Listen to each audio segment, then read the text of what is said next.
Hey, Ben. There it is. Are you recording? I see sound on my thing. I didn't even know if this would work. I had no idea. Sound on what thing?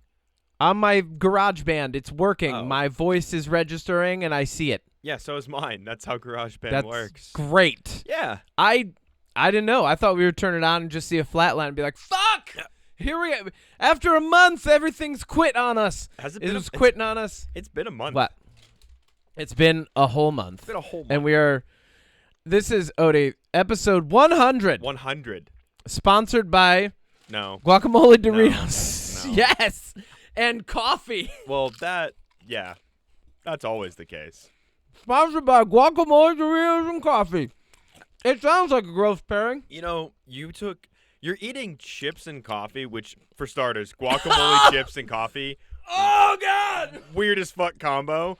Secondly, Oh, you're also eating... that was a horrible decision to start off the 100th episode. Yes, and you're eating crunchy chips on an audio format.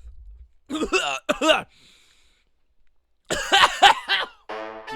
Oh, God. Yep. Oh. Editor Kevin, go ahead and just put the music in. This is the best it's gonna get. This is where we're at, folks. It's probably all down. It's all guacamole, chips, and coffee from here, guys. That's the quality we're at. Someone put that on a t-shirt. It's all guacamole and coffee from here.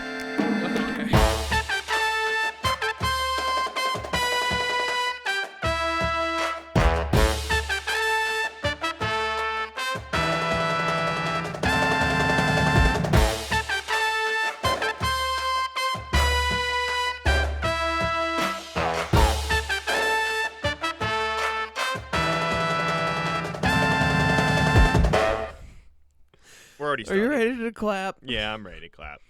I sound like a wounded animal, and I am. You are a wounded animal right Are you now. ready to clap? Yeah. I'm crying. 3, 2, 1.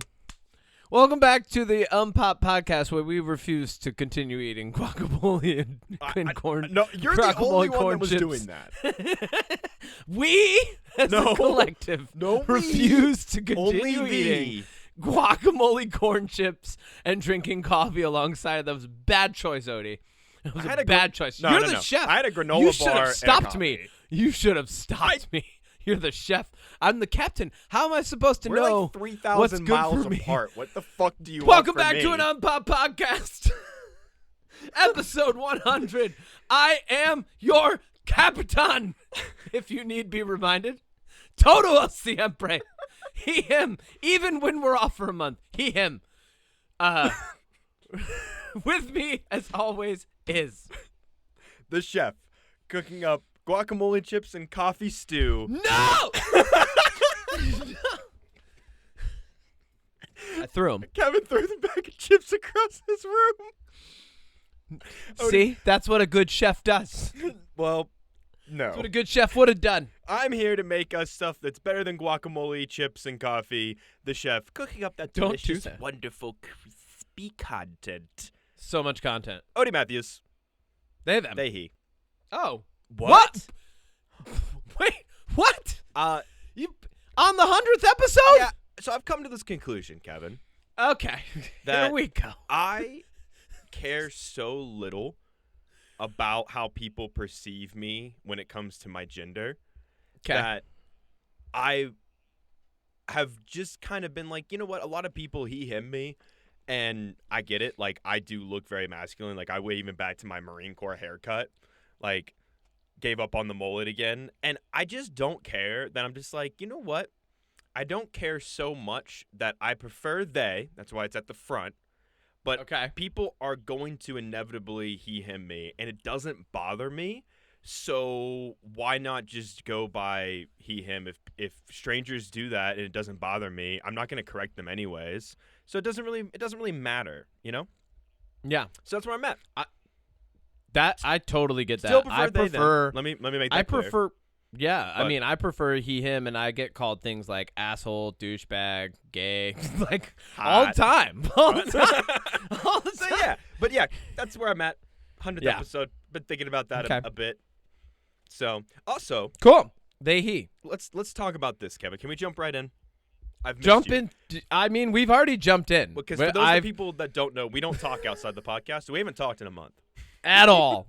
We save refuse. It all. We save it I all for this refuse 2 hours to a week. associate with you outside of these walls. I would never talk to you outside of this podcast. Yeah, no, F that. No, I'm too busy with my MAGA flag and. What do you got for me? What are you jumping in with news? Is that what we're doing? No, I Did you say you had a MAGA flag? I was doing a bit and you interrupted it, and now I sound like an sorry. idiot. Do it again. I was gonna do a bit about how like I'm a huge No, MAGA. don't say you were gonna do a bit. Do the bit. Why? No.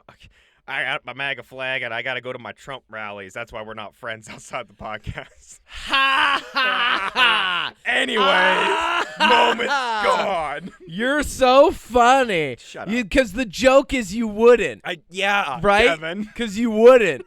You wouldn't do that, so it's funny. Welcome to the comedy. You're sarcastic. You're sardonic. You're facetious. I want to jump Look into at you. this. Okay. So Is it guacamole? No. Fuck your guacamole. I do like guacamole, just not with coffee. We said a prayer to that before we started said this. A prayer to that. I just amen. What? It's us. We are a collective. This is a ship. Don't us. If we do things, we do it together. We us. So a month ago, we right. said we were going to do a super episode, and we were going to have all these sound bites of all of the stuff we consumed this month. And This episode feels pretty super. And we were already. We were going to talk about it. And I just kind of want to say this for all of our lovely, wonderful listeners. Fuck you. Yeah, fuck you. We didn't do that because we don't like you. Yeah. Stop You're listening too right nice. now if you don't like it. You're too nice. We're turning a new leaf. We're going hardcore now. But in reality, I not having the podcast on the weekend and only having D&D scheduled once for the month of May, as now I'm kind of stepping away from that indefinitely. I took May as an opportunity to mostly not consume, to actively not consume anything that wasn't something that was going to heighten me. So I did watch a couple things, but mostly I tried to avoid a lot of consumption at the end of the day. I mean, I did still watch stuff, but for the most part, I missed out on a lot. I have not watched Endorse. I have not watched The Last of Us. I did go to the movies every weekend except for one weekend. I used one of my vetoes. Hey. But mostly I just kind of relaxed in the sense of doing nothing but making content for Magnum Opus. You were chill boy. You were chill boy. I was chilling. You were chilling out. You were a cool dude. So, just hanging. I just kind of want to say that we're going to talk about some stuff that happened over the month, but there is a lot that I personally missed, which our roles have kind of reversed in that sense because usually you're the one missing stuff. Yeah. But well, we started this little break. I flew out to Idaho to go see Adriana, and I wasn't going to pack all my podcast stuff. No. And we started this little break, and that was a great break for me. It was a nice mental break. I came back. I was reset. This was a crazy busy month. I played my first show as a lead singer that I've played in 10 years. It was great. Looked fun. It was killer. People loved it. Yep, it was great. A lot of fun playing the early 2000s classics. Actually, here's a fun little bit. Here's let's do this. I wanted to do this with you. I'm gonna read to you our set list from that night, and I want you to tell me what you think about it. Okay? In real time, I want you to react to this set list of songs. I'm gonna rush through, and I want you to react to every single one. Good garbage or fun. Let's go. Let's do the set list. So the band's called Not a Phase. This is a fun little thing to show the listeners. So we're called Not a Phase. NADA space PHASE. Not a Phase, right? Like it. That's because we listened to a ton of music that people said would be a phase, and it wasn't. Limp Bizkit and AFI and stuff. All right, so here's our set list. We got 2 songs from AFI, The Leaving Song Part 2 and Girls Not Grey. Okay. Like it. Okay, great. Movies and Smooth Criminal by Alien Ant Farm. Ah, okay.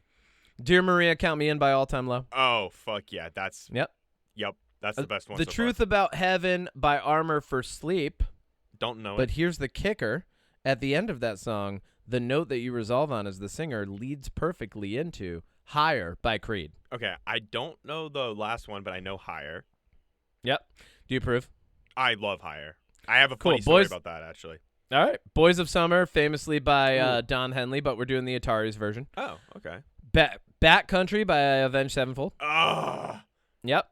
This Is How It Goes by lesser known but still famous Canadian band Billy Talent.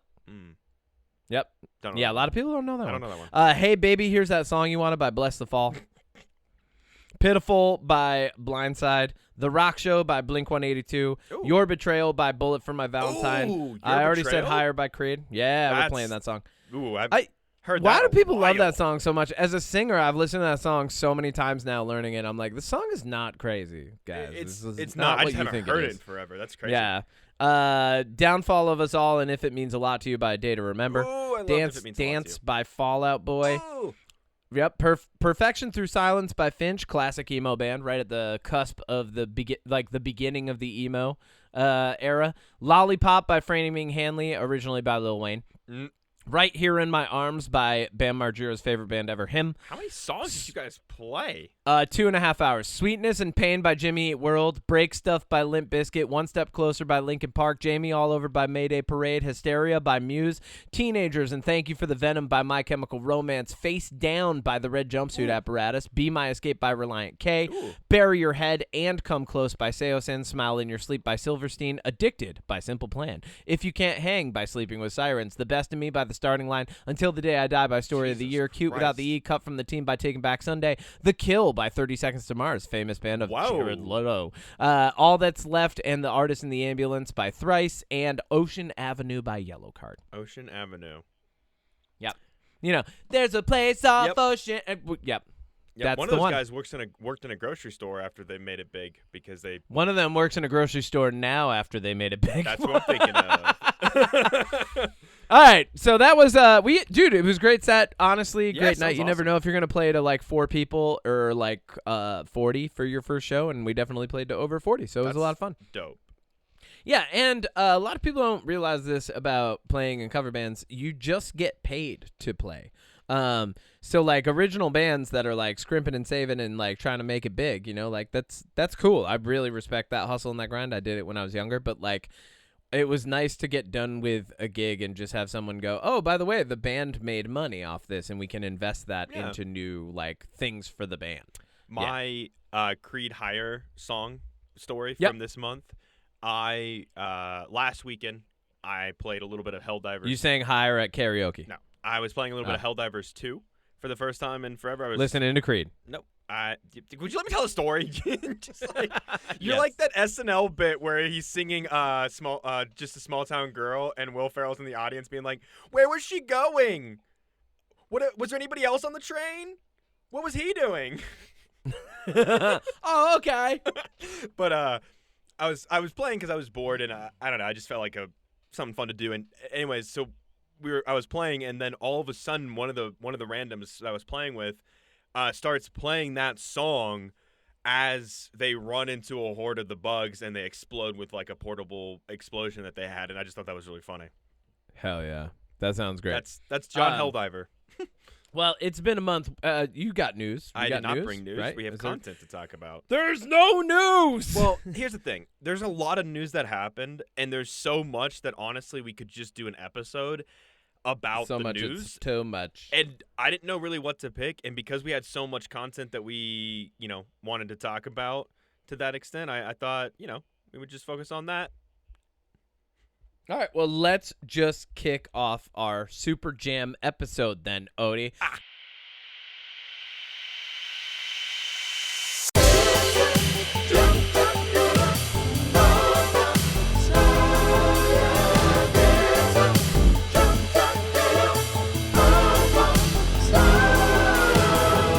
It's the Super Jam, the UnPop Super Jam for episode 100. No news this week. No news is good news. There's too much going on. We don't want to cover anything in the fucking political world. Nope. I'm sure you've all heard enough of that. So this week, instead, we're going to share what we've been jamming on. Odie, kick it off. Okay. Well, let's just bounce this ball back and forth. Yeah. It's going to be great. We're going to have a fun time. There's lemonade for anybody who wants it. There's guacamole-flavored Doritos and coffee available at the snack station. The chips are a little crushed from when you threw them across the room. I recommend not visiting the snack station. I recommend That's my recommendation. that as well. I don't know if you listened to the beginning of this episode. That was a bad idea. I'll throw some Sour Patch Kids. So you can have Sour Patch Kids, guacamole, chips, and coffee. fucking gross. All right. So what do you got? What are you jamming on this I'm gonna month? go back and forth between what I liked and then what I didn't like. So Okay. Hit the me. first one that I liked this month that honestly surprised me, and because I don't talk about a lot of music, that's usually you. Tune Yards released a new album, and it is surprisingly fun. What's Tune Yards? You ever heard of Tune Yards? No, what's Tune Yards? The band?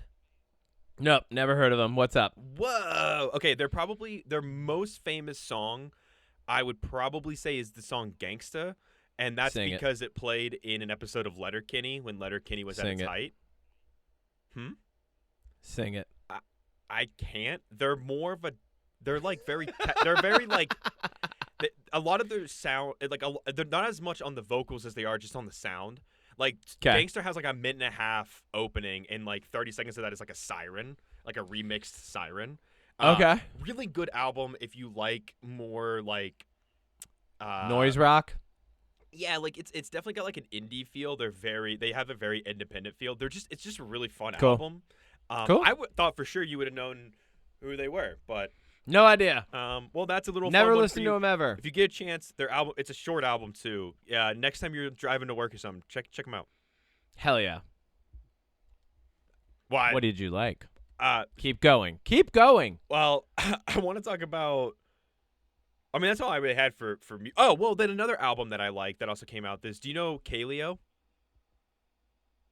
Yes.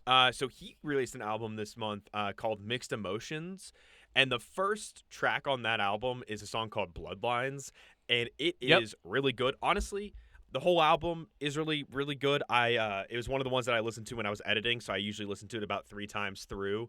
And honestly, that and Tune Yards, both 2 really solid albums that I really liked from artists that have songs that I like, but I've never listened to a full Tune Yards album. I've never listened to a full Kaleo album. I've only ever heard like bits and pieces or like a song here, a song there. So for a first time experience of going through one of their like albums start to finish, I enjoyed it. And I think Tune Yards is, again, their sound is very I don't want to use the word foreign, but because I'm an American and I'm a little dumb, the best way I can describe them is they sound like a band not from America. Like, I don't know how else to describe it, which doesn't help if we have international listeners.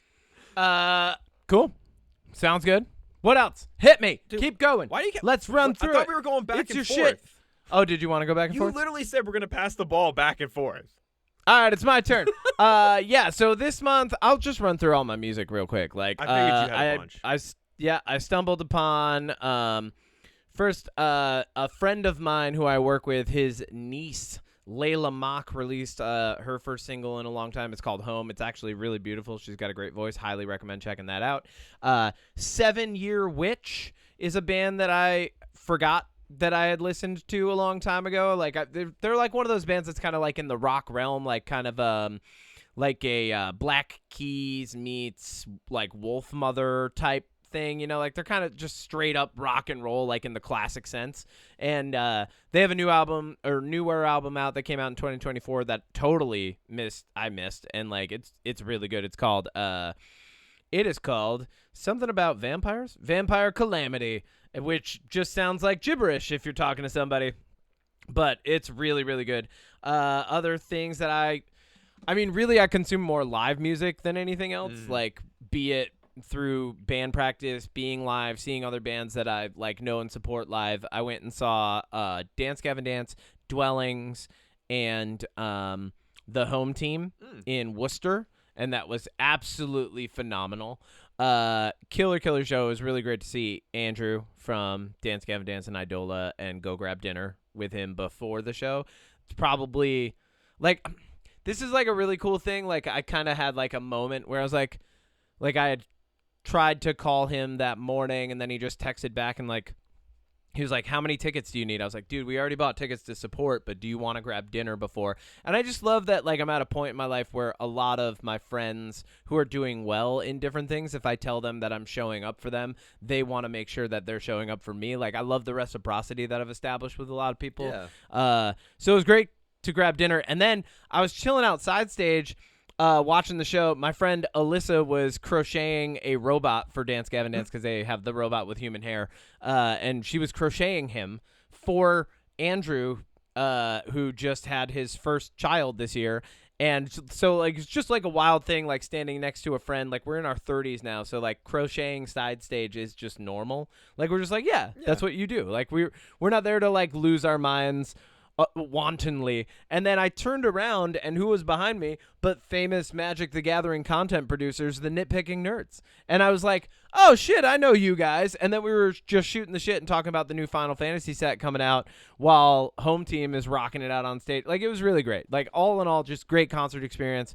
Came back from that, and then Holland, good friend of ours, had gotten VIP tickets to go see Coheed and Cambria, Mastodon, and Periphery at SPAC, which was great. And that SPAC's right in the backyard of my office that I work out of. So, like, just really, really good Memorial Day. A lot of amazing music. I would recommend listening to all those bands that I saw, especially the fucking Home Team. They're so much fun. So that was my music. What do you got? Passing the ball back. I watched a documentary. What is it? Pee-wee as himself. Oh, how was that? I saw that. Okay, so I'm gonna confess something because this kind of leads into something else. You didn't know who Pee Wee Herman was? No, I knew who Pee Wee Herman was. I had never seen anything Pee Wee Herman related. I had never seen the movie, his TV show, none of it. So I watched the documentary, and then I was like, oh, this is incredible. Let me just say, incredible documentary, just an incredible story. Absolutely fucking beautiful. Loved it. Loved every second of it. I don't watch a lot of those documentaries, especially if they're about like a famous actor. Like, I just don't give a shit usually. Like, I don't care about a lot of that. Like, there's so many documentaries about so many people that, like, I don't know. I just not really my thing. But it was really cool to listen just to kind of how all of Pee-wee came and like the origin of it. And then I went and watched the movie afterwards, and I had never seen it. And I'll say this. I could see why people loved that movie. That kind of humor of like giant gags and like a man-child and like just laughing and making noises and everything. Like, not my personal favorite for comedy. I think it's a really good movie because it's impressive. 1985, this guy, 32 years old, made this movie and, basically Pee-wee's Big Adventure. Created an incredible legacy. Yeah, Pee-wee Herman's Big Adventure. Yep. So yeah, those two things were just really surprising because just really interesting to watch, and also Pee-wee's just a very bizarre character. This might not surprise you, but I grew up on fucking Pee Wee Herman.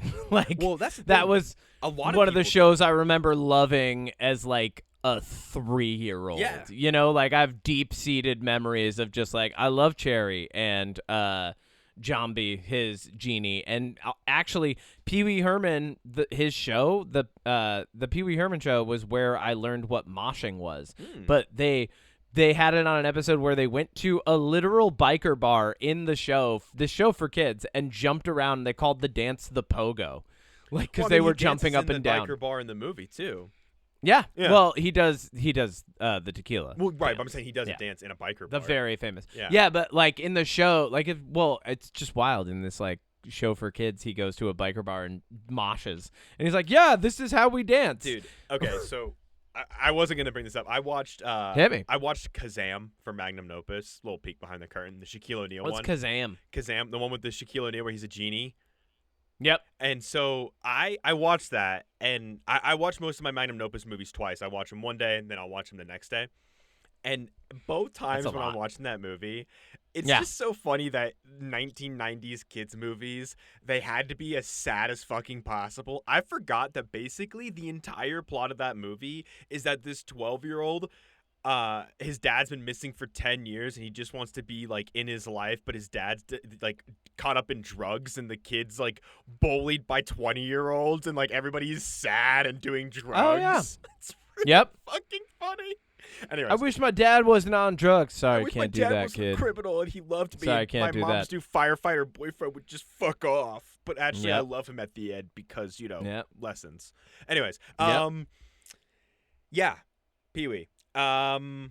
Pee-wee's great. I mean, dude, I probably watched that movie on repeat for like a month when I was a kid. Pee-wee's Big Adventure. Yeah, well, like I still to this day, if I watched that movie, I could probably quote almost every scene that's happening. Goose grew up on it, and it makes a lot of sense now because they told me when we went sit down to watch it, they're like, keep in mind, a majority of my childhood and my sense of humor came from this movie. And then I watched it and I was like, oh, this makes so much sense.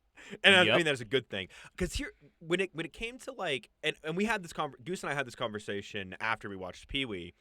You know, a lot of people, they either had Mr. Bean, they had Pee-wee, they had, you know, Barney, Teletubbies. They had some kind of iconic kids show staple, you know, like Dora the Explorer, something like that, you know. Yeah, the new one for kids is Bluey. Like people fucking love Bluey. Yeah. Because for me, the only thing I was allowed that was technically a kids show, and then even then it got pulled from us being allowed to watch it, was SpongeBob.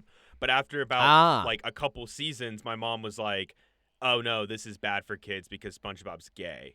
But we weren't allowed to watch. That doesn't make sense. We weren't allowed to watch any of that stuff. Like, wait, is SpongeBob gay? Is that confirmed? I don't fucking know. But okay, does it matter? So it's because it's.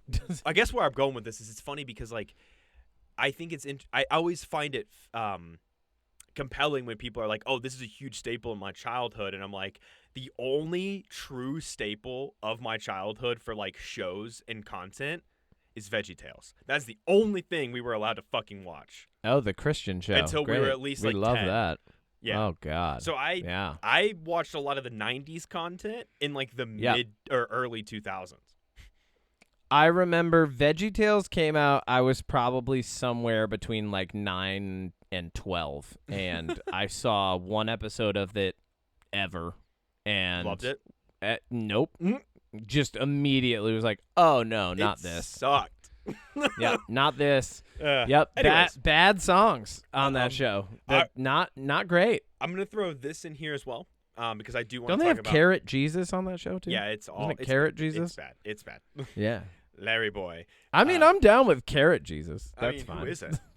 Yeah, right. I mean, come on. Fuck yeah. Fuck yeah. He's a root vegetable. The things I didn't like because they're the bigger properties. So the other thing I want to talk about real quick is hit it. I DM'd my first successful one shot for D&D. Woo! And you didn't like it.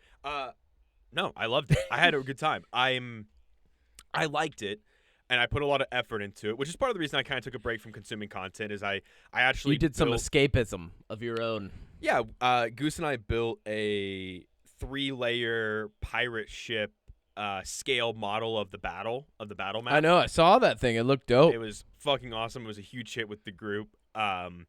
So that was really fun, and because that took a lot out of me, I'm probably done with D&D for a little bit.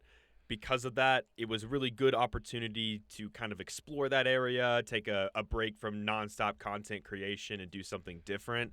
Loved D&D. I loved DMing. I definitely would do it again. I just wouldn't do it for a few months, and even then, I'm like, this is something I enjoyed, but if I never get to do it again, that's also fine. Yeah. DMing is fun. The thing that I've learned about it is very similar to directing anything. What you're really doing is you're doing a whole bunch of work beforehand and then watching all of it get lit on fire and actively just trying to manage the fire. That's it. Yeah. Like, that's all you do the entire time. It's great. Yeah. And some people don't like that experience, and I get that because, like, it definitely takes someone who's like, even if you're an introvert in real life, I think you have to be extroverted as a DM, or like it can be an extroverted outlet, you know? Yeah, because if you're introverted as a DM, I mean, maybe like if you've got a bunch of other people who are introverted and you're doing like more of like a rules and math heavy D&D campaign, that's fun, right? Because then you're really like, it's kind of like you're playing a video game more than anything else. But if you're an extrovert, you get more into the role play, you get more into the character development, things like that. So that's fun. Cool. I had a good time. I played to my strengths.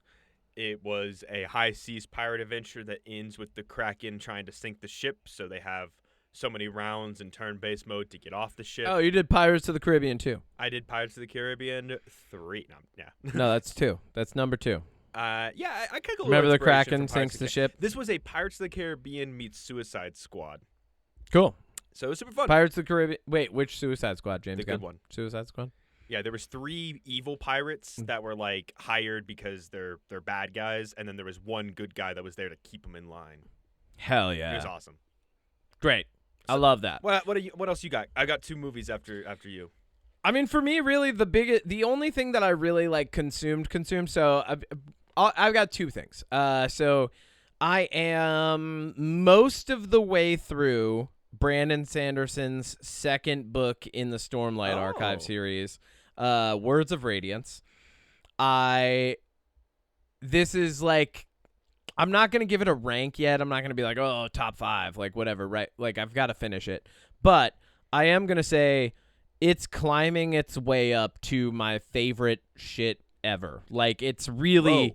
And I was thinking about it actually on the drive back up here this morning from helping my brother move out of his apartment. I've got like an hour back up. And this is where I'm getting a lot of the time in. I'm reading the book where I can and kind of like finding the chapter I'm on. And then if I'm on a chapter or even in the middle of a chapter, what I'll do is I'll get the physical book and I'll go back to the beginning of that chapter and start reading from there.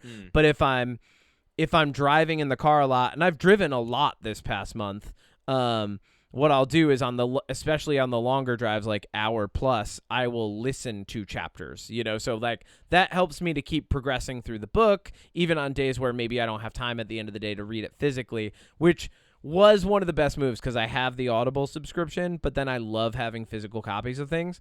So, that's been amazing. And I was thinking about it on the way back up, like the Lord of the Rings is kind of like the godfather of fantasy, and I love the movies, I love the books. I have so much like younger, like I have a level of nostalgia, fantasy bias attached to those. I've also read every book in A Song of Fire and Ice so far. I know we're still waiting for 2 more, but like I've read, so that's all the Game of Thrones books. And I've read all of Patrick Rothfuss's The Kingkiller Chronicles so far. I've read a lot of fantasy. Yeah.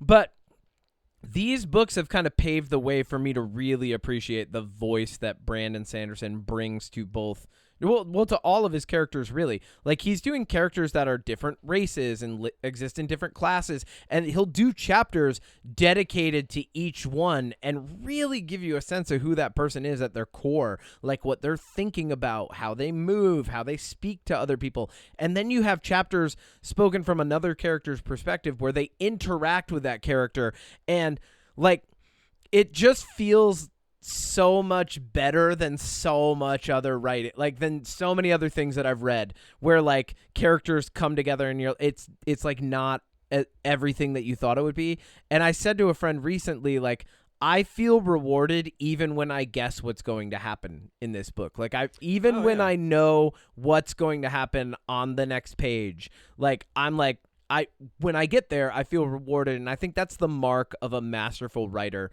A perfect example being, I just got to a chapter in this book where a guy of higher rank reveals to one of who is one of the main characters, reveals to one of the main characters who's a much lower rank and way different like sociological and life experience, that he attempted to get rid of another character, but that ended up forcing that character into exile, and that character is the reason that this guy who's of the lower station ever had any of the bad shit that happened to him and his family happen to him. And you're just like sitting there reading this revelation, and like one of them is piecing it together, the other has no idea, and you're like, but I like both these what the fuck? Like, it's really, really good.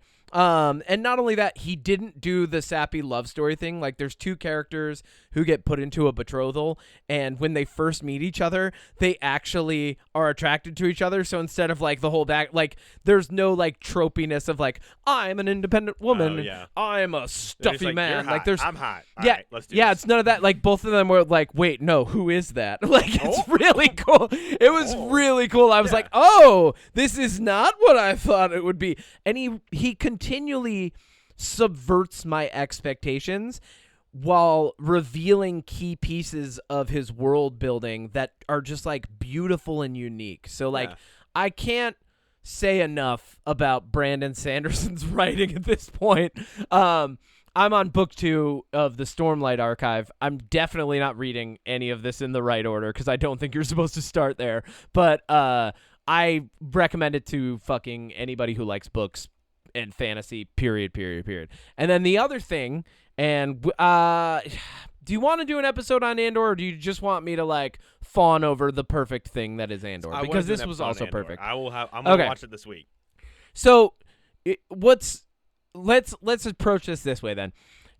You and I exist in very different realms insofar as consumption on a regular basis anyway, period, right? Oh, yeah. And sometimes like we make jokes about it. Sometimes it's like we're just like talking about it in conversation, not separate from the podcast because we don't communicate outside obviously. of this. But when we're talking about it, it's very like you will consume things that maybe you wouldn't want to, but you know that they're good content for your YouTube channel, right? Yeah. And some of them I've already watched anyway. Yeah, but like for me, and especially with where I'm at and what I'm doing on a weekly basis and what I'm trying to do in the real world, IRL baby, I only have so much time to dedicate to watching things. Like, it sometimes will take me 2 sittings to get through an episode of an hour-long show. Oh, totally. It took me 3 sittings to get through Rogue One after I finished Andor because I was like, oh, well, let's jump back into that. And it took 3 separate times of sitting down to finish that movie because it's 3 hours. I didn't have 3 hours. Yeah. At one point, I had like an hour and a half and was like, okay, cool. But... So with that, everything I've been doing is leaning more into the quality. Like, I watched the first 10 minutes of Havoc and was like, nope, not doing it. It's not worth my time. I have other things. I start reading a book, and when it's like not good by chapter 2 or 3, I'm like, oh, nope, don't have time. Someone else can tell me about it if they like it. So like Andor and Brandon Sanderson and having like these, it's almost like I've been resetting the bar for myself where like things kind of have to pass the bar for me to like really enjoy them on my time. Like, I'm not saying I couldn't sit down and have someone else pick a movie and then me just not appreciate it for what it is. I mean, unless it's Rebel Moon, because fuck Rebel Moon. But like, Can't wait to do our what was that commentaries. laugh? Oh my God. I can't wait to do our commentaries. I know, it's great. But when it comes to me and my choices, I'm only picking quality, and Andor fucking delivered through and through that. It was like, I think unless somewhere someone can convince fucking the evil corporate Disney executives of the world to fund another thing like this, I think it is wholly and uniquely the best and simultaneously most and least Star Wars thing we've ever gotten. Period. Like, that's it.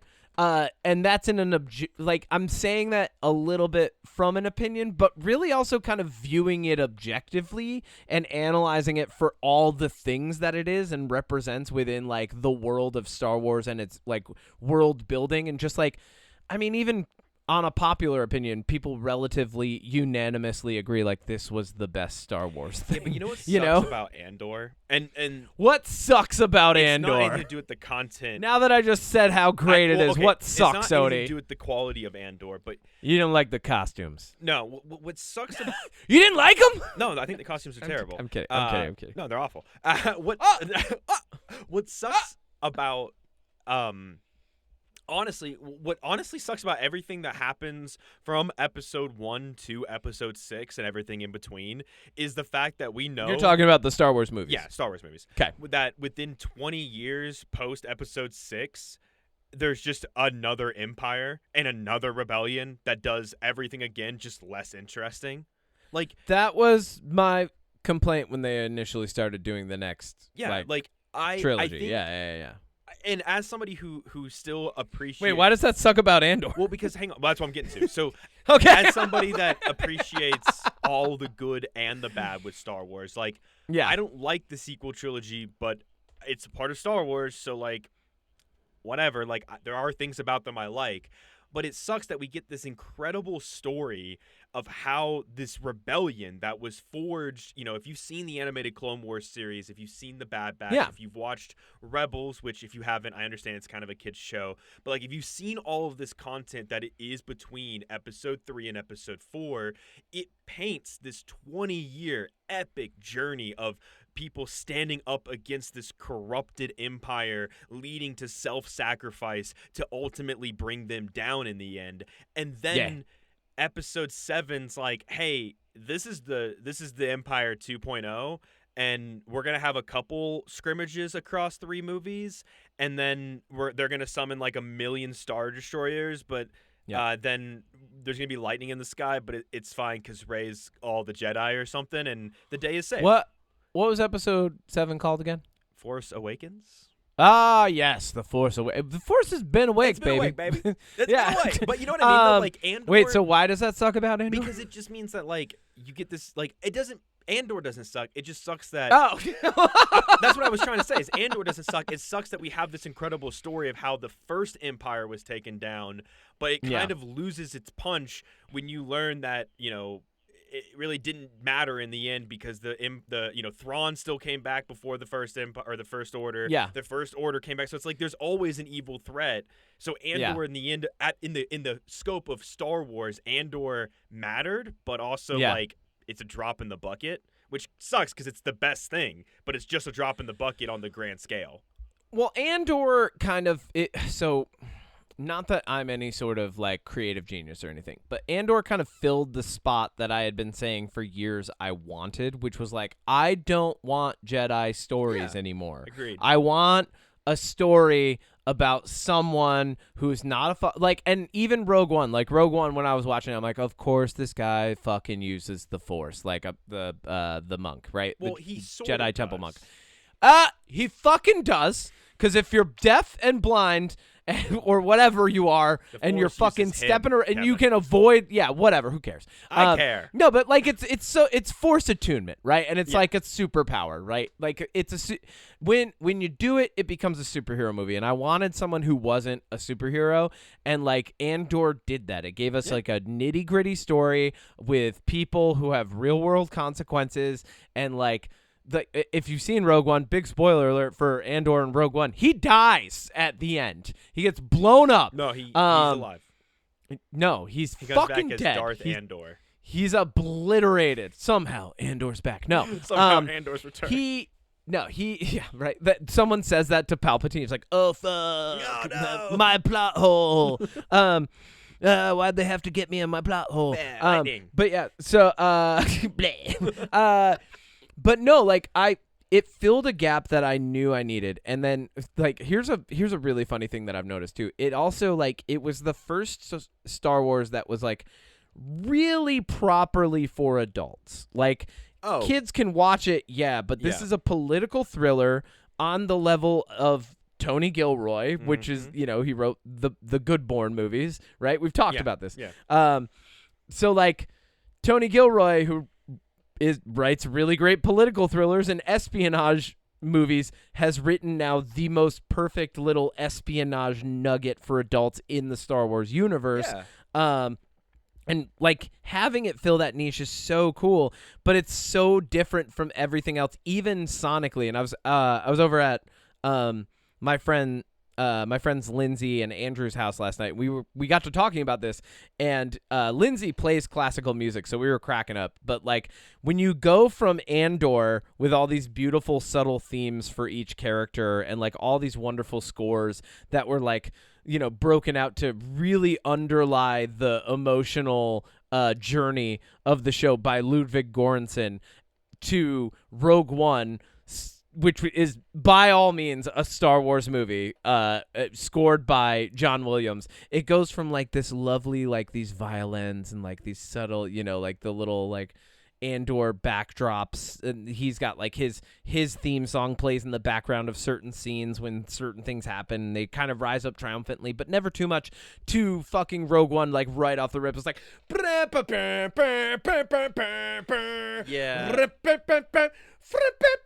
Like, it's just like, it's such a funny shift. And I remember telling you, because I started watching Rogue One, I'm like, oh, this is very different. Well, like, you know, okay, so here's what I really love about Star Wars, and why I think it is a franchise that, with all of its bad, it sticks around, and that's because Baby Yoda. No.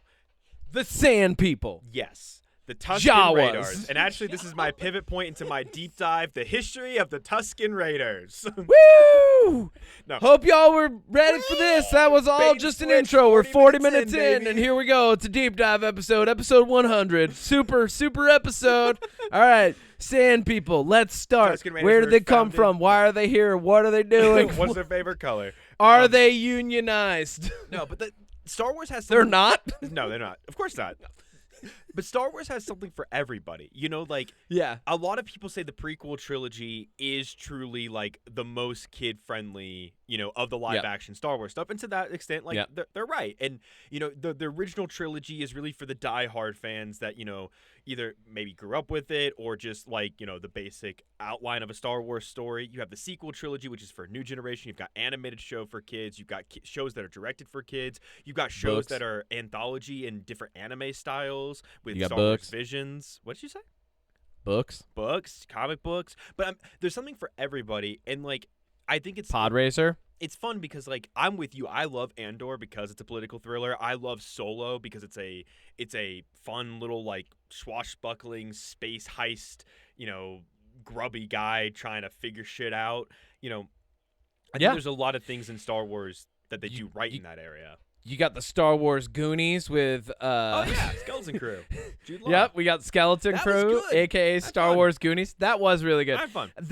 That show plugged a gap in Star Wars that I also was hoping for, but in a much different way. I really wanted us to get a Star Wars pod racer show. That's what I fucking want. That'd be cool. I want a show that's like very, very, very much speed racer, and like, yeah, maybe there's a race per episode, or like, you know, like a race every second or third episode, but like ultimately it's about like a gang of young kids and adults who like know how to fix up pod racers and shit. Like, yeah, maybe they're not like Anakin or whatever, but like they're all really good at what they do. You know what I want?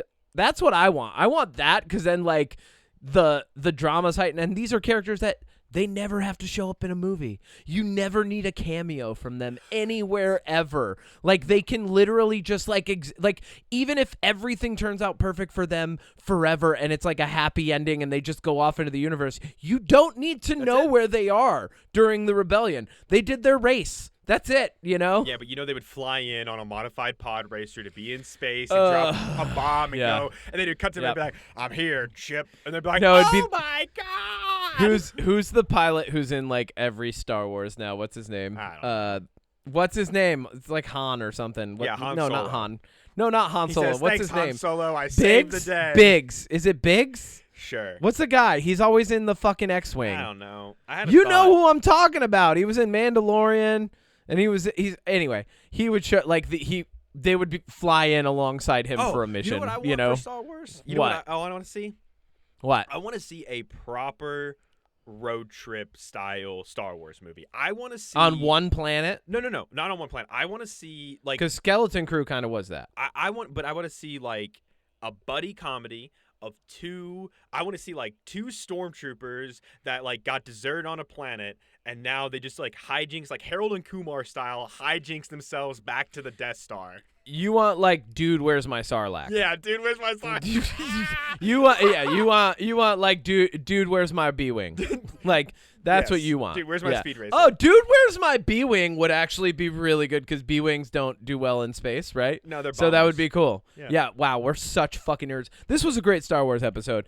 Always is. No, Andor was phenomenal to round out where I initially started 20 minutes later. Sorry. Andor was well, we got to talking about Star Wars. Anybody listening to us, if you've made it to episode 100 and you don't recognize that if we get going on Star Wars, Lord of the Rings, Warhammer, Marvel, any of these expansive universes, and don't like divert and take like the long way around, like if you haven't recognized that yet, I don't know. Like, they cast Harry Potter, by the way. I did see that. Hold on. Let me round out this. Okay. No, we'll jump into that right after this. Where I was going was Andor was like the perfect little piece. It definitely set a new bar. I don't think that other Star Wars films and things need to live up to that, but I definitely think that it should elevate what comes out here forward. You know what I mean? Absolutely. And Skeleton Crew kind of did too. Like even with the ending of Skeleton Crew, which I really didn't care for that much, the bar has definitely been raised. Yeah, like absolutely. I like even the next Jedi film better be. Oh, the next Jedi film's technically The Mandalorian and Baby Yoda. No, it's Rey's. What? Episode 10. Hell yeah, bring it on, Ray. You got All episode 10, The Last Starfighter with Ryan Gosling, and then the Mandalorian versus Grogu. Here's a couple things. Harry Potter did get cast. Yes. Speaking of John Williams. I actually don't want to talk about that too much because why? They're unknown kids, and I think that they seem to be good for their roles. I want to tell you about... I brought their bios right here. No, I brought their dossiers. Yeah, I was going to talk about their entire lives. Don't tell them. This isn't a visual podcast. Their life isn't very long. I have their dossiers right here in this red book. That's a book, How to Get Better Erections. Why do you have that book, Kevin? It's my dossier. Can I tell you about the bad stuff this month as we move away from this erection joke? Yes, but first off, I do want to say I have high hopes for Harry Potter. I do. I think what's really good about that, and going back to what I was saying, speaking of John Williams and speaking of the differences between doing like these high-end series and things like that, I think casting these kids is like good news, bad news, because like we've all heard how if they're bad, their childhoods. Fucked. Well, we've all heard how the childhoods of like the original stars, they were like, yeah, we kind of missed out on a lot of stuff that most people get in their lives because we spent so much time filming. But like, I think what's going to be cool is hearing how the soundtrack changes, how they approach it. If there's, I would like to see more detail in some of the things because like, I loved the Order of the. Have you read all the Harry Potter books? Of course you have. I loved the Order of the. So book 5, which Odie, you famously said this was your favorite as well. I like chapter 4. The Order of the Phoenix. Book 5, chapter 4, your favorite. Was Order of the Phoenix was the first movie I remember seeing in theaters. Like I was so excited because like it was the first time. It was the first time I really loved going to go see a Harry Potter film because I'd seen them all up to that point with my high school girlfriend and my brother Curtis because that was our thing. Like my brother Curtis and I would go see Harry Potter every time it came out. He and I went and saw it. That's what we did. And I went to go see The Order of the Phoenix and I was really excited because I was like, oh, this book's more mature. Some people have like things are going down, like murders happening now and stuff. And when I sat down, like I was like, all right, real pumped. And when I left, I was like, that was really just a highlight reel of the 500 plus pages of Order of the Phoenix wasn't so many pages that so much of it had to get cut out. I was like, that film could have been longer, but instead we got a highlight reel of what was in the book. Having 8 episodes a season, each season's a book, is fucking great. And you know they're going to break the last book great. Up again into 2 seasons. That's fine. I don't care about that. We'll see. I mean, that's 10 years away. You know? Yeah. Who cares? At that point. Yeah. 10 years from now, in my 40s, will I still care about Harry Potter? I'm 48 and we're podcasting about Harry Potter. Yeah. Okay, let's God fucking help us if we're podcasting about Harry Potter in 10 years. But also, I hope we've lived well enough that we can if we want to. I think we should. Regardless. Hey, no matter retirement. Kevin and Odie 10 years from now, if you're podcasting about Harry Potter, bravo. First off, bravo. Good job. Because you've lived well enough that you still have the podcast going. Second of all, what are you doing? What are you doing? Kevin, you probably have grandkids coming in the next 5 to 10 years. What the fuck are you doing, buddy? All right. Anyways. Let me tell you about some bad stuff. Hit me. Remember that movie Fountain of Youth for Apple TV with John Krasinski, Natalie Portman, Stanley Tucci? I happily don't. I happily don't remember anything about this other than seeing that he was in. No, oh fuck! I forgot about that because I didn't remember. Why, Guy Ritchie? Yeah. Why do we have to throw this onto the same pyre as Swept Away and King Arthur fucking the Thing? So God, here's the fucking thing about damn it. Fountain of Youth. All right. This is Here's every the thing, movie give it. post National Treasure wants to do a National Treasure, and some of them are good, Yep. and most of them are bad. Yeah. This movie is bad. How bad is it on a scale from Uncharted to The Mummy? Uncharted. Ah! Okay, so here's the thing. I'm going to give you the quick rundown. How bad is it on a scale of Doritos and coffee? It's Doritos and coffee. to edible food. Fountain of Youth is about John Krasinski, who is just playing Jim from The Office. I already don't like it. Is the brother of Natalie Portman, the older brother, and their dad was I an like it a little adventurer, more. and he used to take them on adventures when they were kids. But then, I'm back to not liking it. Natalie Portman decided to have a family. And so while she grew up and had a family and their dad died, Jim from The Office continued to have Did their dad die adventures. because she had a Yeah, family? he was like, fuck this, I'm out. He's like, oh, why are you doing this to me? Natalie Portman, Why aren't you doing adventures, daughter? 10 years later, All right. Natalie Portman's getting divorced. And now, Okay. Jim And from her The dad Office comes is, back from the dead, and he's like, I never wanted you Jim to have from a The family. Office is like, hey, Oh, okay. I am a professional art thief. I'm charming. I'm sweet. I can fight. He's I can Thomas shoot, Crown. I can read. I can die. Oh, no, he's better. I'm really good at puzzles. I'm friends with this billionaire, and we're looking for the Fountain of Youth. You're coming with us. He's the fox from fucking Ocean's 12? Yes. Like, what is this? I don't know. Okay. So right. this billionaire guy is funding them to find the Fountain of Youth, and Yeah. for a majority of the movie, it's over 2 hours long. It's just them going from like puzzle to puzzle, and there's always the bad group that's chasing them, but in this one there's two bad groups. There's the like Interpol agents that are tracking them because Jim from The Office is a wanted art thief who's stolen countless paintings, and then there's this group of protectors that protect the secrets of the Fountain of Youth, and they stop people from discovering it. Yep. And so, Kevin, I'm going to give you Hit me. 3 guesses as to where the Fountain of Youth is in the world. And think famous landmarks, because it's a famous landmark, of course. Fucking Egypt. Yes. How did I guess? I don't know. How did you guess? Because there's pyramids in the picture for the fucking thing. Oh, is there?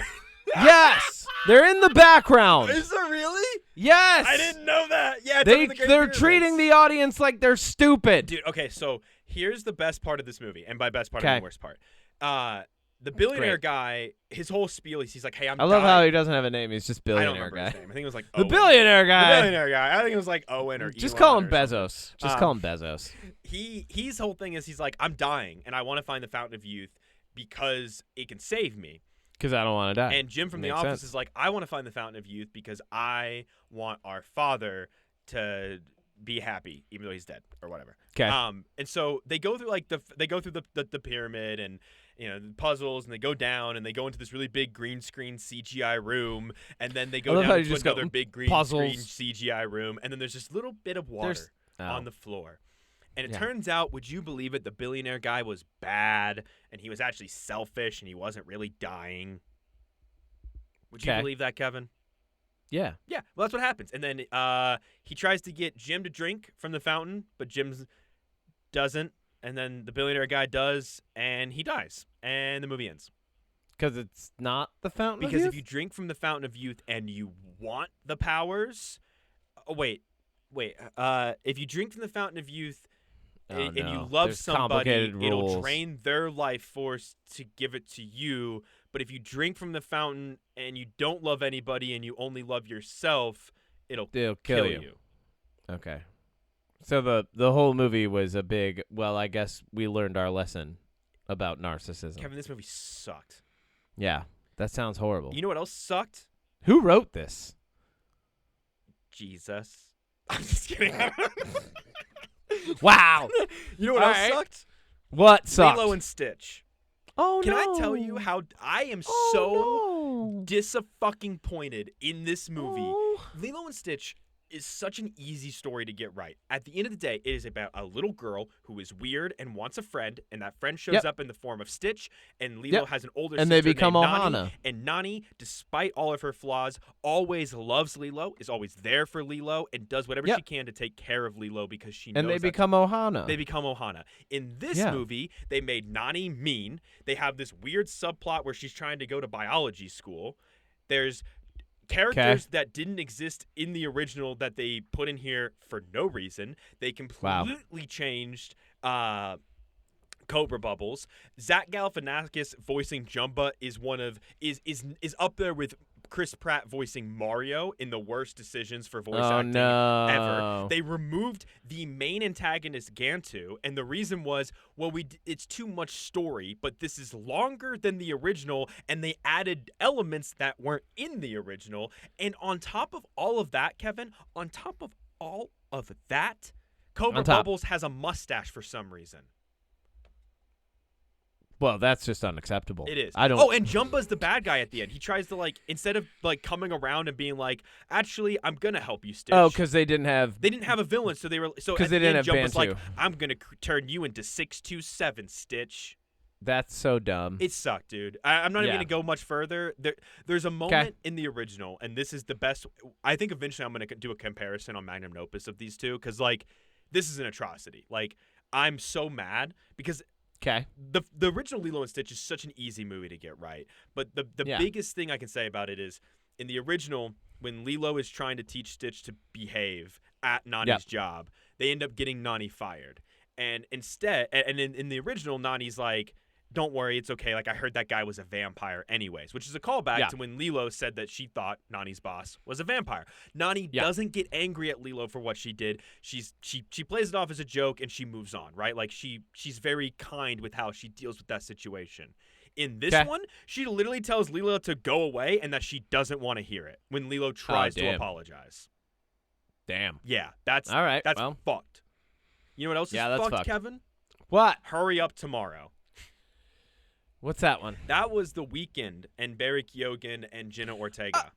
I wanted to see that. I love Barry Keoghan. Was so excited for this movie, and it is all flash, no substance.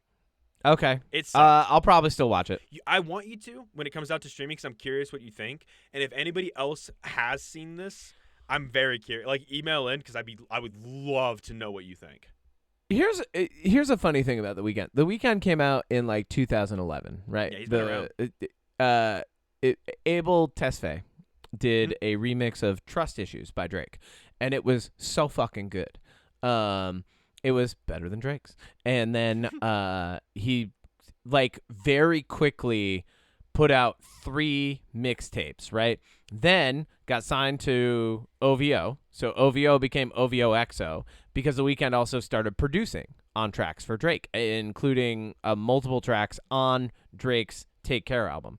I don't know why I'm doing a deep dive on The Weeknd right now. But then he continued to produce, kind of always taking on a character. He doesn't have a mask on or anything, but there's definitely a character that he's playing out in the songs, right? And there are stories that he's telling, and he's very committed to the idea of this character. It's almost a caricature of the entertainer that he believes that he is, which is really interesting. Because if you listen to even some of the songs that he was featured on around that same time frame, they all kind of keep the same messaging, and they have a lot of similar lyrics but not the same. And he even wrote this song called Rolling Stone about the rise and fall of someone who becomes famous and then people get sick of him, right? And that actually happened with his career. Then he released his real big albums. I Can't Feel My Face comes out. He's all over the fucking place. He puts out Starboy and Daft Punk is on it. He's touring internationally. He's crushing it, even though Kissland and some of the stuff before that was way better. And then as he continues to release stuff, people are he's famous, he's touring, he's doing all this stuff, but some people start falling off, including some of the original fans. And then he comes back around and starts telling the story about the negative sides and consequences of the fame that he's been experiencing that echo the original story. And through that, he's also now started producing like TV shows that reflect some of the smaller, more encapsulated, darker stories that he's even firsthand witnessed. So it's influenced by real world events, but still kind of twisting that into this story mode. And that's why I want to see that movie, is because he did what was it, The Star or whatever? Oh, What's the one with the Lily Idol? Rose Depp. He did The Idol. The Idol. Which was like, honestly, kind of, it feels like what you're describing right now. Like there was a lot of flash and not as much substance, but it was still really interesting. Well, the thing is, like, and if you're into that vibe and into what he's been crafting for almost 2 decades now. Right. Well, no, a decade and a half but with now. a TV show, like, it's cool. You get a little bit more of an opportunity, I think. Yeah. And the thing with the Hurry Up Tomorrow movie is that it's Yeah. based around him losing his voice in the middle of a concert or something. He lost it. It's Lost gone. it. And His nightmare. I told He you basically this- he wrote about his nightmare. basically, and when I saw this, But it movie, happened in real life. I told you about it after I got out. Yeah. And I think that there's a good movie in here. I think that the story could be compelling, but there's a lot of moments with the cinematography where it just You're just like, feels what the like fuck? somebody trying to make a student film or just Yeah. trying to make a highlight reel of these incredible shots, because it's a beautiful movie. Yeah. And I think that the plot of this superstar who is in the middle of a breakup with somebody who Jenna Ortega. well, no, actually, that's the thing. Is that he's in the middle of a breakup with somebody we never really see, and then he meets a girl at a concert who he has this Yeah. magical night with. Oh yeah, that's the part that I remember you explained like the overarching plot of the film to me, and I was like, oh yeah, that does sound weird. And and the girl that he has this whimsical night with is actually a psychopath. That's a compelling Jenna Ortega's story. crazy. But the thing is, it doesn't really.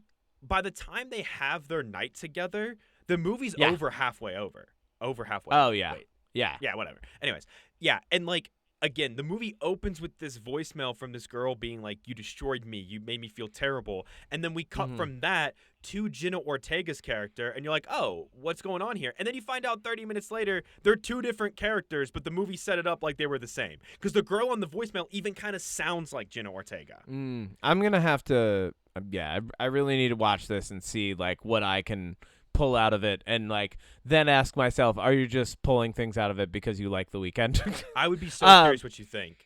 Yeah, I'll be in. You know what? It kind of sounds like something akin to a Nicholas Winding Refn film, right? Like I love NWR. He's my fucking man. Like Too Old to Die Young is probably one of my favorite shows ever, even though I feel like most people will watch that and be like, "What the fuck is this, Kevin?"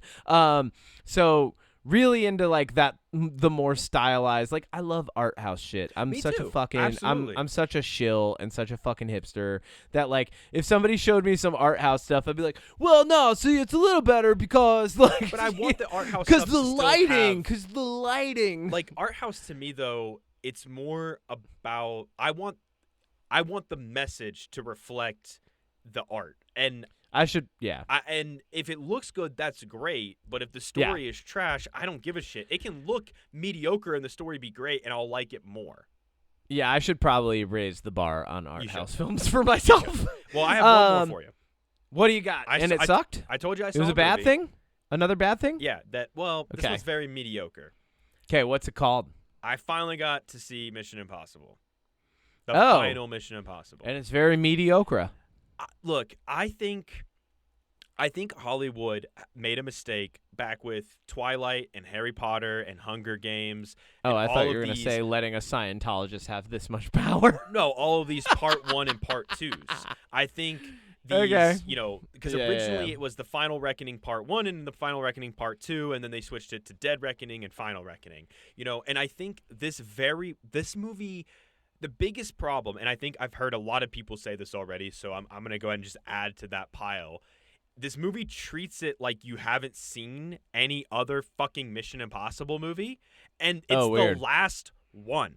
Like, I don't weird. need 30 minutes of an almost 3-hour movie, and this is why I was scared to go see it in theaters, but I did it anyways. I don't want 30 minutes of, remember what happened in the last movie? yeah, I literally watched the last one before I came here. I don't need a recap. Yeah, we don't need a recap. And no. it's fun. Like, it's fun. You know, it's Mission Impossible. You got Tom Cruise doing Tom Cruise stuff.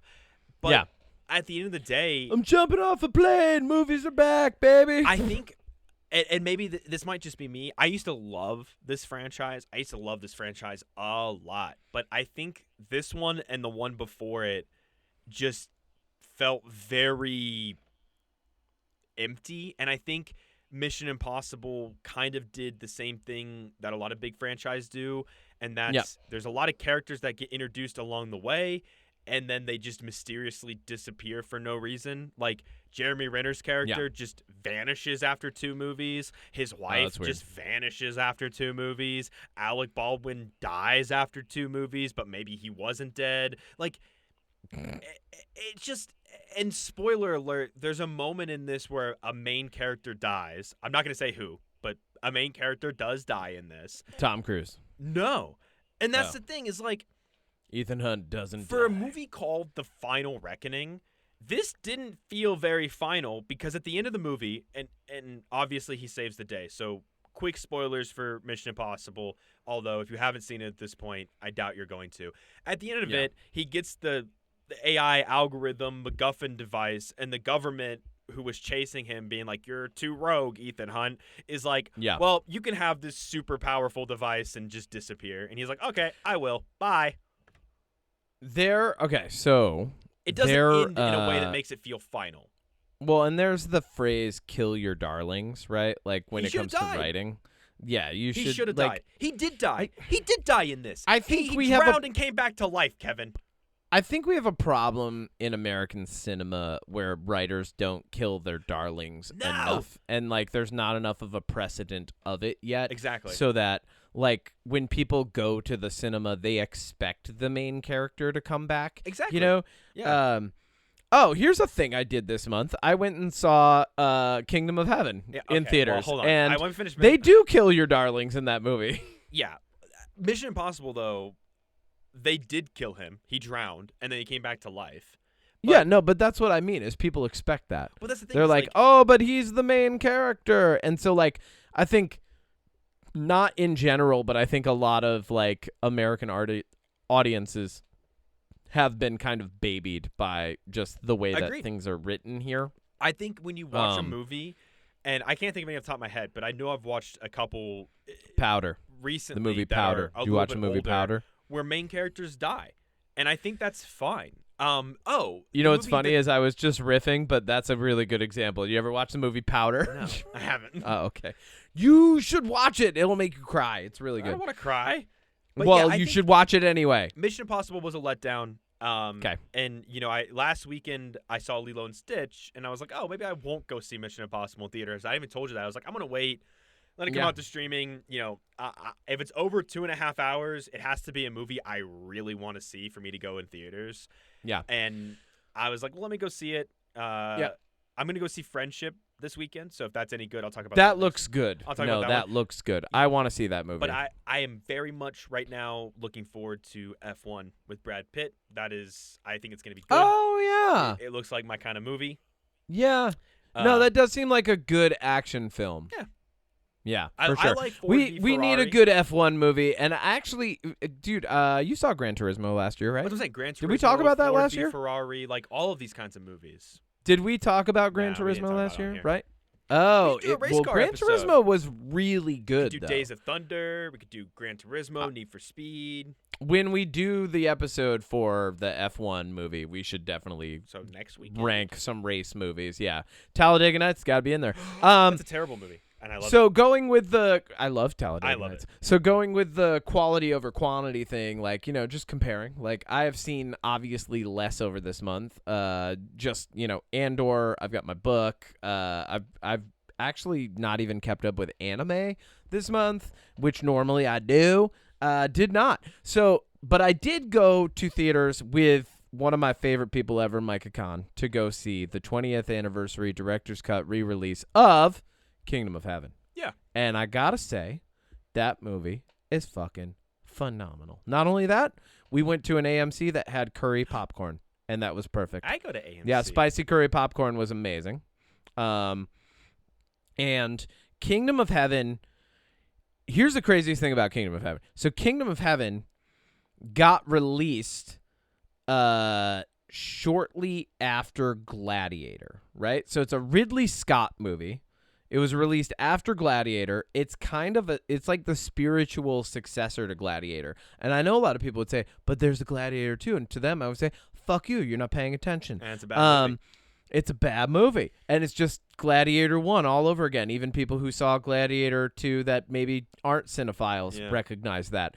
But so Kingdom of Heaven is a movie starring Orlando Bloom.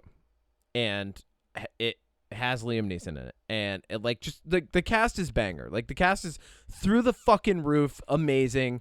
The storytelling's insane. The very beginning of the film, they kind of he shows you, doesn't tell you. Like, anybody could die at any point in this film, and then it just continues to follow this epic. Edward Norton plays a sick British prince in the middle of the Holy Land in Jerusalem. It's so effing good. And just watching the director's cut of that film and kind of seeing all of the love of storytelling and cinema that went into that, I was like, oh yeah, no, this is what I crave. Yeah. And everything else is a poor imitation of these things that I crave when I go to the movies, when I sit down to watch a show. I love Endor. I love Dune. I love, the things that I love are epic and they're vast and dense and they have a ton of meaning to them.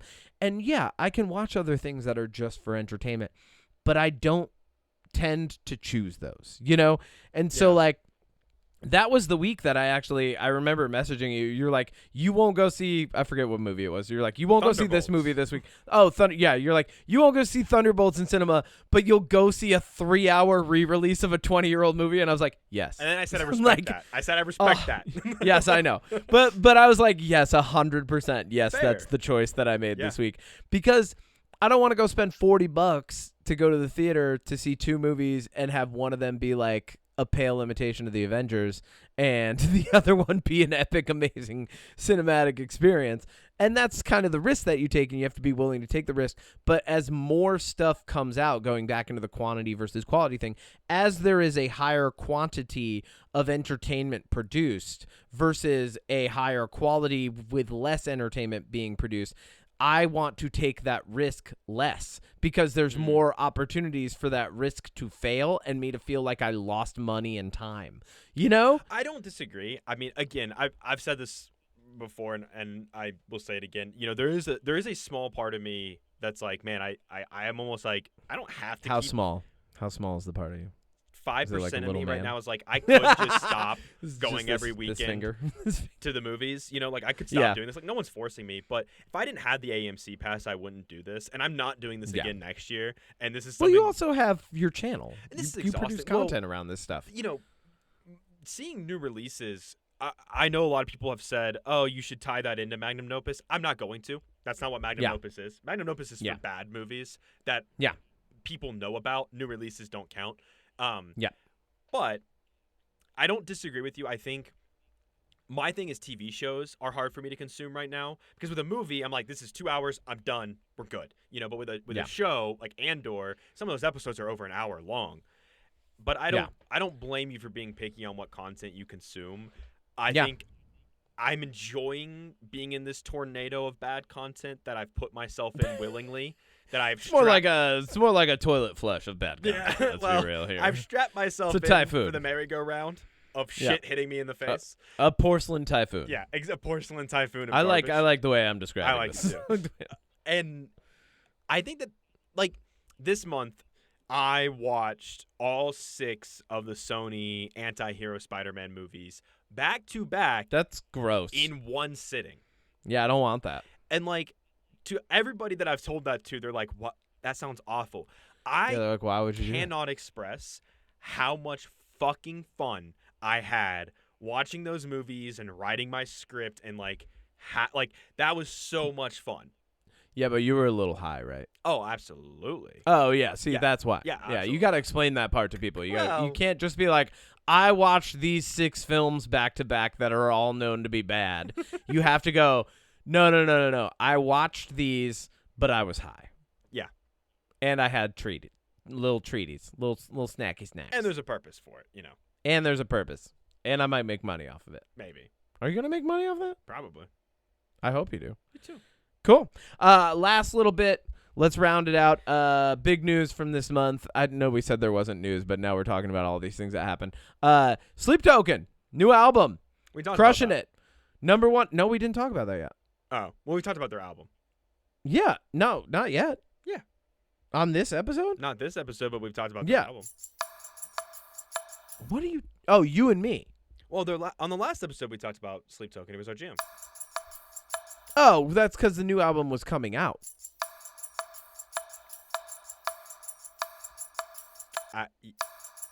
Wait, sorry, I'm going through a tunnel. What? Sleep Token, number 1? Sleep Token hit number 1 on the Billboard. That did not happen before the last episode. You're going to edit all that out, right? I have no idea what just happened. You just caused a stroke in my brain. I was like, is there a different reality that I'm in right now? I honestly, my brain shut off.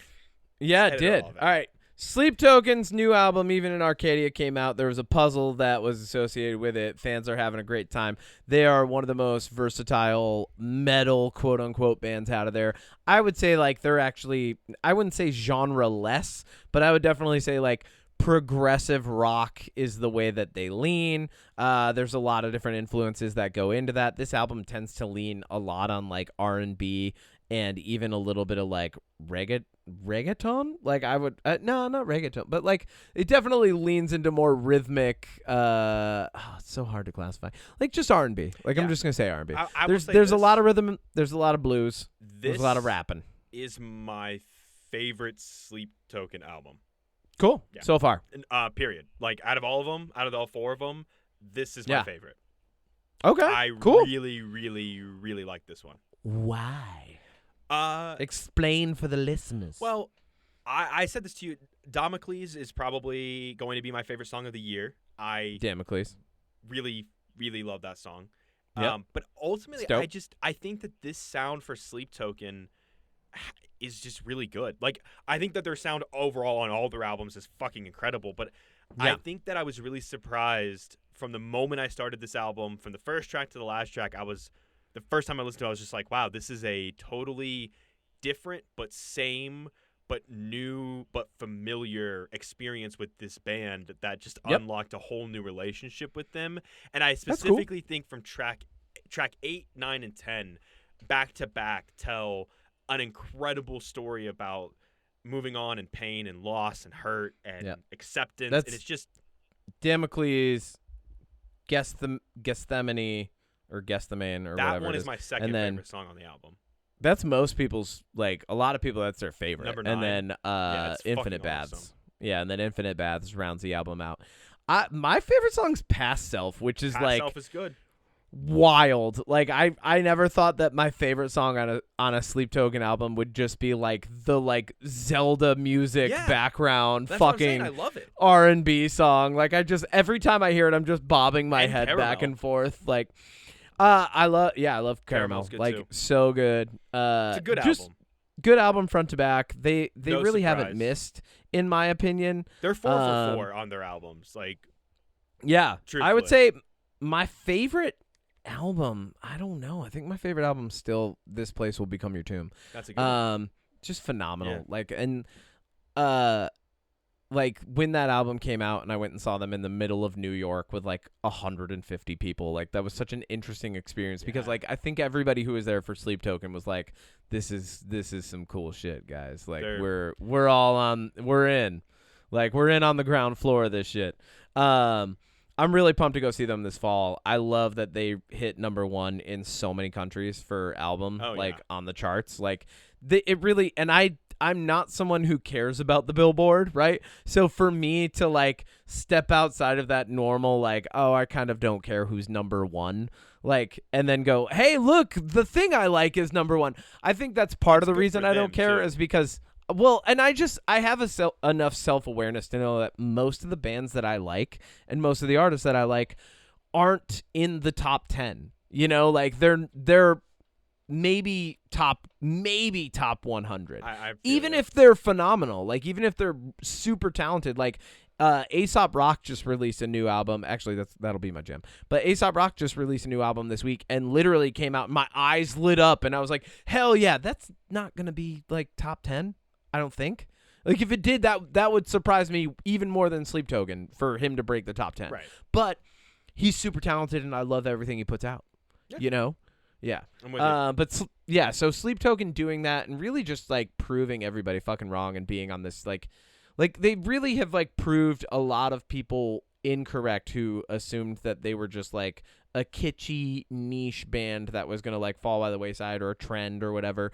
They're really solid, super talented. And you see people who are like not even in their general realm of like music typically covering their songs and like singing them. And just, I think there's a level of joy that has come along with just appreciating the art that they're releasing that you don't typically see with other artists. I agree. They're phenomenal. fantastic.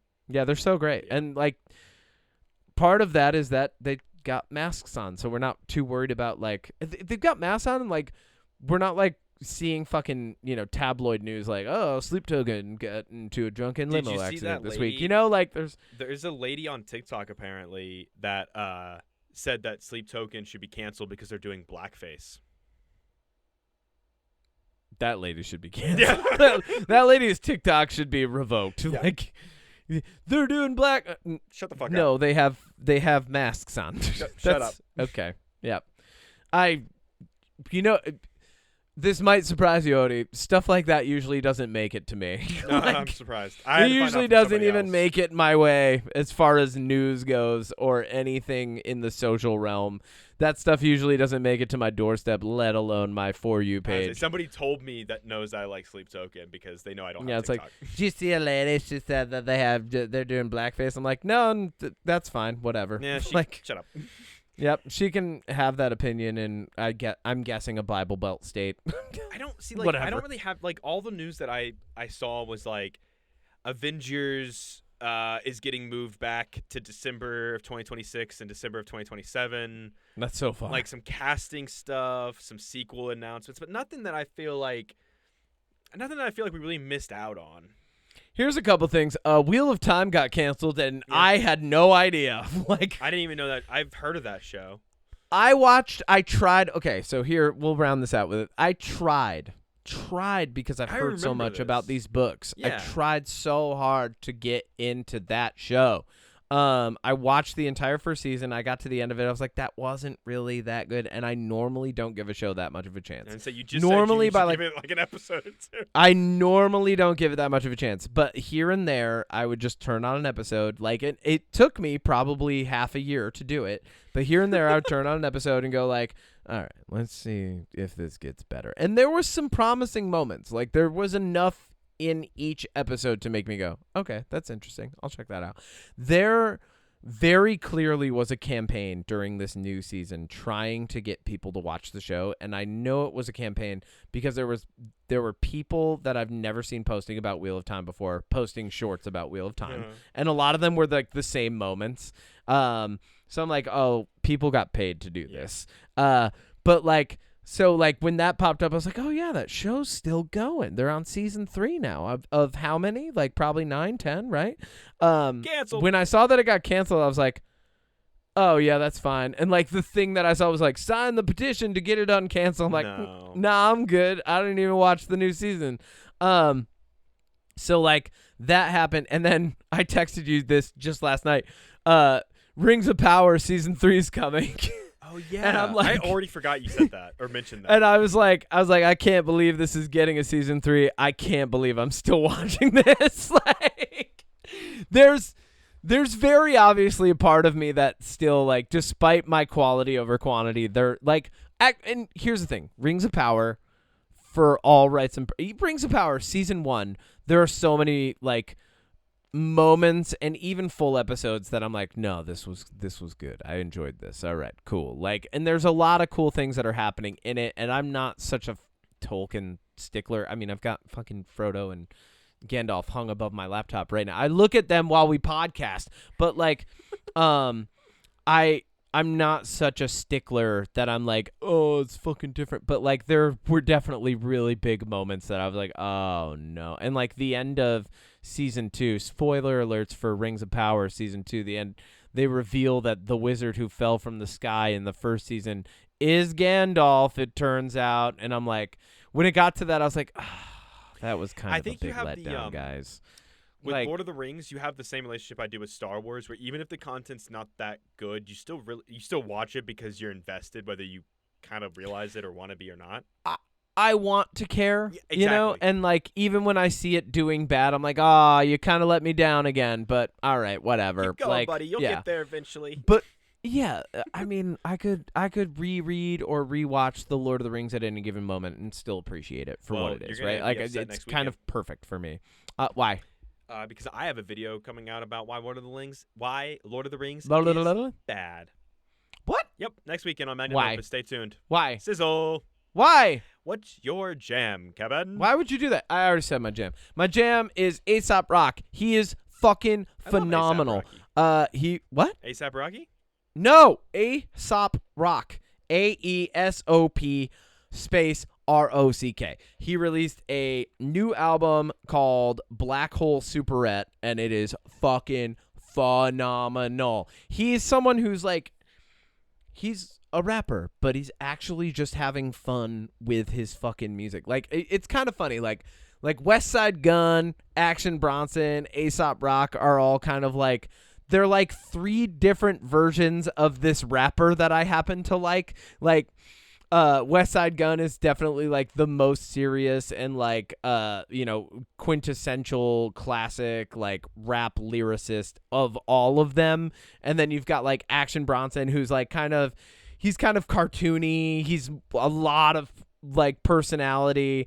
And then you've got A$AP Rock, who's like fucking weird. He's just fucking weird. Like he's a weirdo and he knows it and he talks about it in his albums, and like he talks about being like, he's like, I wish I could just be a recluse and like I'll ghost people. Like, and just like I can't highlight enough how much I really enjoy when he just leans into how weird he is, but then crafts like an amazing album via his beats, because he does a lot of the production on his beats, and then his lyrics. Like one of the hooks very early on in the new album is he's like, people are like, what's that dog? And he's like, it's 5 dogs at once. It's a mutt. It's a good boy. Like, you're just like, those are your lyrics, bro? Like, I fucking, and it's so good. The way he crafts it, you got to listen to it. So, yeah, big jam this week.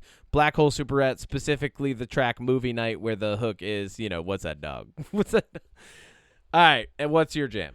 I mean, I kind of said them all. So, just play back the entire episode. And that's my jam. All right. So I'm just going to rewind. We're going to insert the whole episode here, and then it's going to come back to me going, Odie, what's your jam?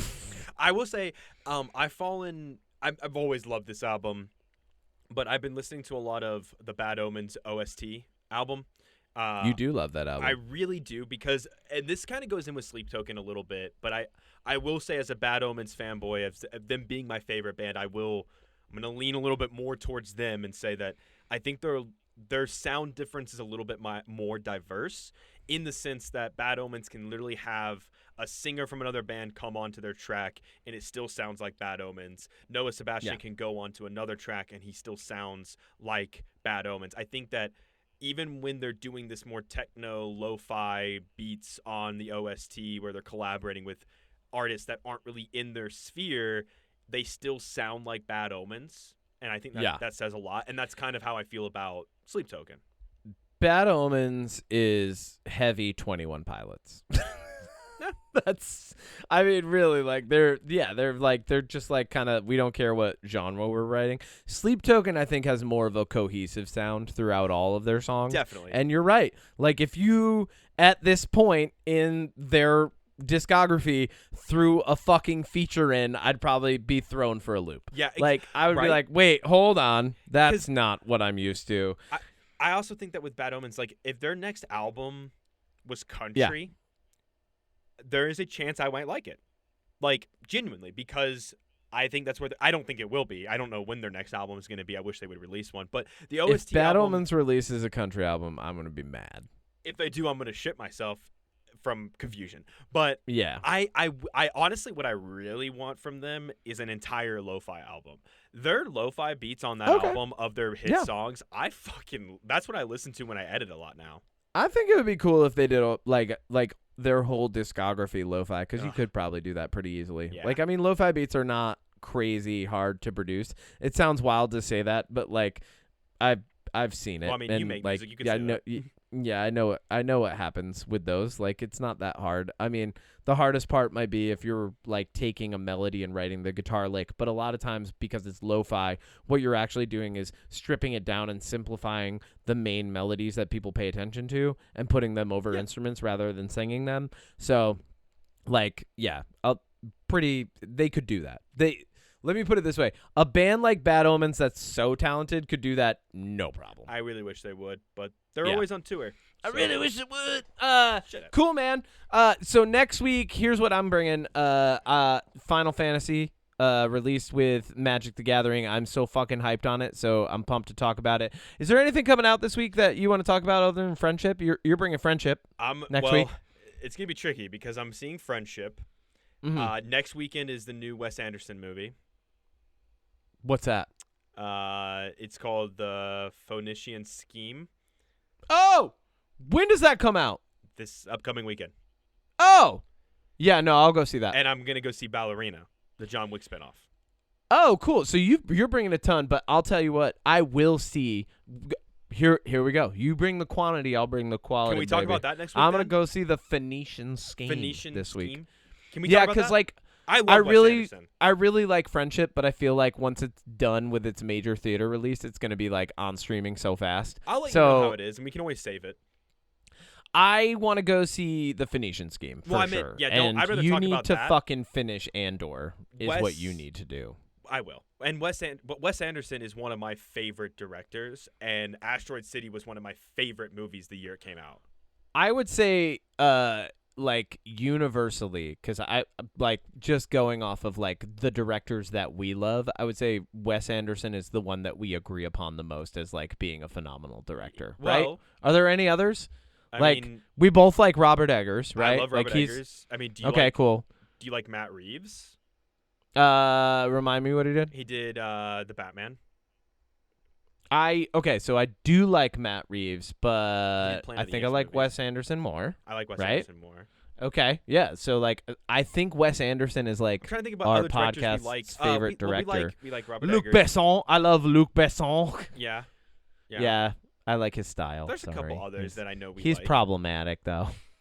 Denis Villeneuve. Guy Ritchie. But we agree that Denis Villeneuve is incredible.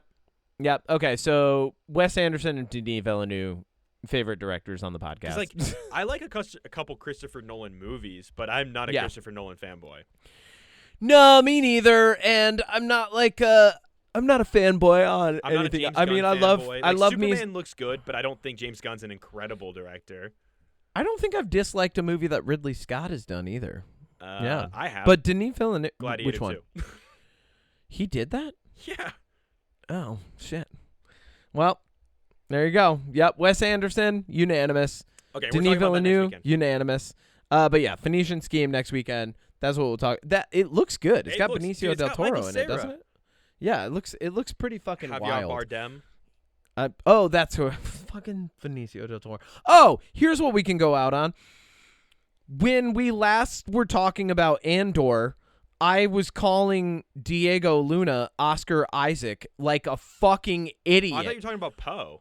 No, I was talking about fucking Diego Luna as Andor, but referring to him as Oscar Isaac because apparently I'm that kind of a racist. I don't know what the fuck's wrong with me. Like, I seriously, like, as soon as I started watching Andor, I'm like, that's not Oscar Isaac. Like, that's awesome.